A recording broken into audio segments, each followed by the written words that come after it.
Você já pensou como é que o pessoal fazia contratos de empréstimos na época que a cobrança de juros era muito desincentivada e muitas vezes até mesmo proibida? Bom, é sobre isso que nós vamos falar no vídeo de hoje.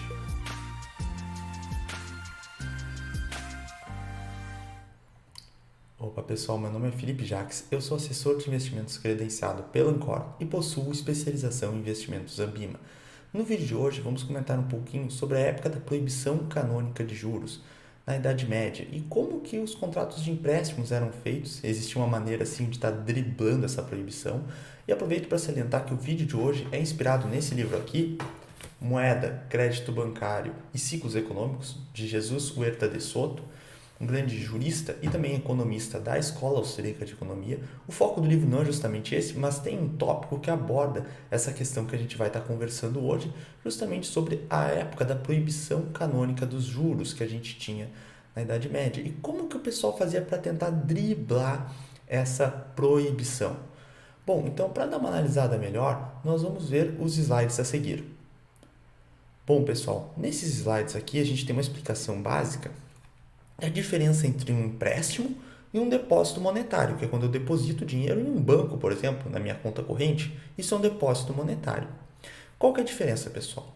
Nos empréstimos, né, há a troca de bens presentes por bens futuros. Então, por exemplo, eu troco um bem presente, uma quantidade de dinheiro, por exemplo, R$ 1.000 eu coloco lá no banco, empresto para essa instituição financeira. Em troca, ela me dá um título que garante que depois de determinado prazo, ou seja, lá no futuro, eu vou receber esses R$ 1.000 que eu investi, que é o principal, mais um juros pactuado ali naquele momento. Então, no contrato de empréstimos, há a troca de bens presentes por bens futuros.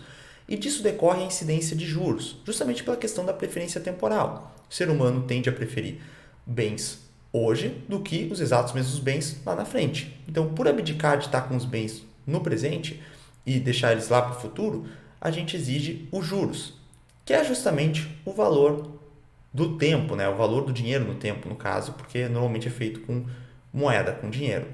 Bom, então em contratos de empréstimo há a troca de bens presentes por bens futuros e por isso há a incidência de juros. E os juros aqui é o alvo do nosso debate de hoje. Por quê? Os juros eles eram muito desincentivados de forma tácita na sociedade devido a diversas normas religiosas e também em determinados ordenamentos jurídicos tinha uma limitação muito grande para esse tipo de contrato de empréstimo, justamente porque existiam juros e tinha um debate muito grande entre se os juros era algo moralmente condenável ou não. Então, dentro desse contexto, os juros eles eram muitas vezes de forma tácita ou até mesmo normativa proibidos. Então, isso que dificultou os contratos de empréstimos onde há incidência de juros naquela época. É importante salientar que no contrato de empréstimo, a disponibilidade do dinheiro é transferida do emprestador para o tomador. Então, se eu emprestei aquele dinheiro para o banco, até o final do prazo, o banco pode fazer o que ele quiser com esse dinheiro. Provavelmente vai tentar fazer investimentos com bastante lucro para ele conseguir pagar o meu principal mais os juros e ainda assim ele obter uma vantagem financeira. Mas, enfim, o que é importante salientar é que a disponibilidade daquele dinheiro ele é transferida de forma integral daí para quem tomou o empréstimo. Nosso exemplo aqui seria o banco, a gente estaria emprestando para o banco. E há uma data definida para o vencimento, ou melhor dizendo, para a devolução desse empréstimo, é claro. E o elemento essencial do contrato de empréstimo é a troca de bens presentes por bens futuros, onde a disponibilidade desses bens presentes passa para o tomador do empréstimo.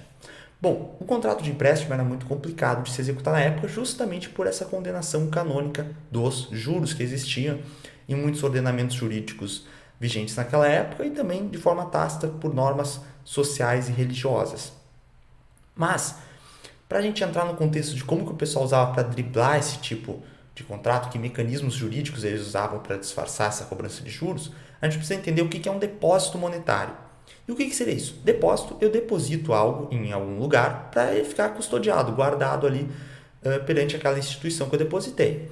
Monetário é moeda, dinheiro. Então, o depósito monetário é o quê? É um contrato onde o elemento essencial desse contrato é a custódia do dinheiro. Eu coloco esse dinheiro no banco, teoricamente, o elemento essencial desse contrato é que o banco guarde o meu dinheiro, faça a custódia. Quais são as principais diferenças, então? No contrato de depósito monetário, não há a troca de bens presentes por bens futuros. Eu não estou emprestando dinheiro para esse banco, em tese, né? Eu só estou depositando ali nele e a disponibilidade desse dinheiro ela é contínua em favor de quem depositou, ou seja, do correntista, do depositante, que pode sacar esse dinheiro ou usar ele a qualquer momento. Então a disponibilidade ela continua com quem depositou. Diferentemente do empréstimo que vai para o tomador, no depósito monetário não. A disponibilidade fica comigo, eu que sou o correntista. E, claro, não há uma data definida para vencimento ou devolução, porque o contrato é à vista. Eu deposito ali à vista, eu posso sacar a qualquer momento. Então, liquidez imediata, né? Falando aqui numa linguagem mais financeira. E o mais importante, pessoal, no depósito monetário, em tese, não há troca de bens presentes por bens futuros. Eu não estou emprestando para receber lá na frente. Não, estou deixando o dinheiro ali em tese guardado, onde a disponibilidade desse dinheiro ele é integral para mim. Eu posso resgatar a qualquer momento. Não é essa troca de bens presentes por bens futuros. Não, eu só estou depositando ali e eu posso, em tese, sacar a qualquer momento. Então, teoricamente, não há incidência de juros, porque eu não estou emprestando para receber no futuro o meu principal mais um juros. Não, eu simplesmente estou depositando. Então, teoricamente, no contrato de depósito monetário, por natureza, em tese, ele não era para haver incidência de juros. Hoje em dia a gente tem conta corrente remunerada com juros e tal, mas não é bem um depósito monetário, né? Até a configuração jurídica, justamente por esses mecanismos de tentar driblar os contratos de empréstimo no passado, isso é bem abordado no livro, foi que criou essa configuração obscura dos contratos de depósito. Muita gente acha que quando você deposita dinheiro num banco, ele entra num cofrinho como se fosse seu. Então o João depositou ali R$ 100. Esses R$ 100 vão para um cofrinho que é do João. Mas na verdade não é assim.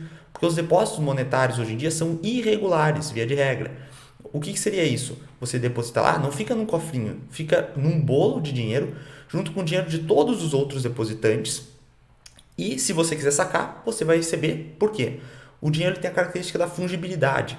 Então, R$ 100 é a mesma coisa que duas notas de 50, por exemplo. Então, tanto faz se o dinheiro entrou e era do João e depois foi para outra pessoa. O que importa é que o João tem direito de receber R$ 100.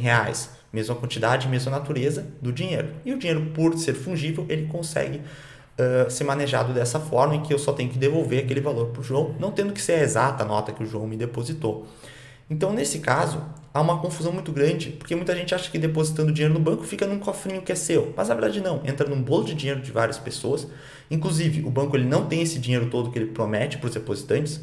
Se, por exemplo, ocorrer uma corrida aos bancos, a gente tem vídeo falando sobre isso no canal, o que vai acontecer se todo mundo sacar esse dinheiro ao mesmo tempo? O banco não tem dinheiro para pagar todos os saques, porque ele empresta mais dinheiro do que ele possui em caixa, eles operam em reserva fracionária. Então o banco ele empresta muito mais dinheiro do que ele tem, ele trabalha alavancado, e se todo mundo for sacar ao mesmo tempo, o banco quebra, ele não tem dinheiro. Então, justamente por isso o banco faz uma estimativa de mais ou menos de saques mensais, semanais, de quantas pessoas sacam, e deixa só uma reserva equivalente a esse fluxo de caixa que ele precisa. E ele não mantém todo esse dinheiro parado, ele sai emprestando para cobrar juros e obter um lucro maior. Mas enfim, isso pode ser um tema de um outro vídeo. O importante é que, em tese, os depósitos monetários não era para ter incidência de juros, porque não há troca de bens presentes por bens futuros. É simplesmente era para ser um depósito onde eu deixo aquele dinheiro guardado somente e não é um empréstimo. O que o pessoal começou a fazer? O Corpus Juris Civilis, que era basicamente uma obra jurídica que tinha diversas normas sociais, então, que a sociedade deveria seguir, e uma dessas normas, em determinados dispositivos jurídicos dessa obra, previa o quê? Ela estabelecia que no caso de o depositário, ou seja, quem está recebendo os depósitos, não poder devolver imediatamente o depósito, além da ação de furto para apropriação indébita, deveria começar a pagar juros de mora ao depositante. Então, se, por exemplo, você depositou num banco naquela época, naquele ordenamento jurídico, você depositou dinheiro num banco e solicitou o saque e o banco não te pagou, ele passa a te dever uns juros, que em tese não é um contrato de empréstimo, é um depósito, só que se o banco não te entrega o saque do teu depósito no momento que tu pediu, ele passa a dever juros. Então, o que o pessoal começou a fazer? Se criou a figura do depósito confessato, que seria o quê? Ele seria basicamente uma forma de driblar essa proibição canônica dos juros. Por quê? Em tese é um depósito, até o nome diz depósito. Você depositava lá e você solicitava, depois de um determinado prazo que você combinava ali com a instituição ou com a pessoa, você combinava ali que você ia solicitar o saque e o banco propositalmente não iria te pagar. E o que ia acontecer a partir disso? Ia te dever uns juros. E depois de um tempo ele ia te pagar quando chegasse nos juros pactuado. Então, o que era o depósito confessato? Ele era um depósito que visava driblar, ou seja, ocultar o real fato gerador dos juros, que era para ser um contrato de empréstimo, mas disfarçado de depósito, de um disfarce em que o depósito não te pagaria na data certa e por isso passaria a pagar uns juros, mas não por ser um contrato de empréstimo. Entenderam? Então é como se fosse um disfarce, basicamente. Então, esse tipo de depósito era usado como um mecanismo legal de ocultação de empréstimos, que consistia na ideia de as partes confessarem, por isso confessato, ou declararem expressamente que o contrato em questão consistia em um depósito monetário e não em um empréstimo, com a finalidade de cobrar juros de uma forma oculta, disfarçando o fato gerador do mesmo. Depois de um prazo que eles combinavam, a parte supostamente depositante reclamava o dinheiro. O suposto depositário não lhe devolvia e assim era condenado, entre aspas, porque tudo foi planejado na época, a pagar juros por um conceito aparente, mora ou suposto atraso na devolução do depósito, que não tinha qualquer relação com um motivo real, que era um contrato de empréstimo apenas de uma forma disfarçada. Então, pessoal, aí a gente vê que esse tipo de proibição, que muitas vezes existem, então algumas regulações, por exemplo, que o governo cria, que muitas vezes elas acabam sendo ineficientes porque o pessoal dá um jeito de legalmente driblar essas regulações. E isso é justamente um exemplo de quando esse tipo de coisa ocorre.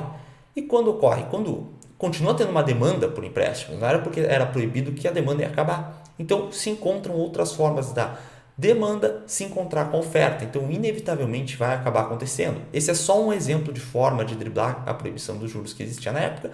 O livro aborda alguns outros temas e o tema principal do livro nem é esse, mas esse é um ponto que eu queria destacar para vocês, que acho que é uma curiosidade bem bacana.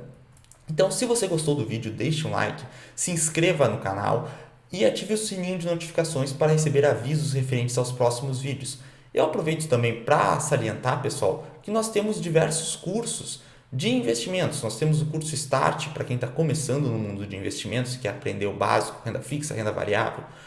Nós temos o curso BVI, Bolsa de Valores para Iniciantes, onde falamos alguns aspectos econômicos, como os abordados nesse vídeo aqui, para você entender e como avaliar bem as empresas que você quer, de repente, estar investindo na Bolsa. E nós temos o curso de FIIs, Fundos de Investimento Imobiliário, mais focado para quem quer ter uma proteção de longo prazo contra a inflação, investindo, tendo uma exposição em imóveis. Bom, então pelo vídeo de hoje é isso, agradeço a atenção de todos, até o próximo.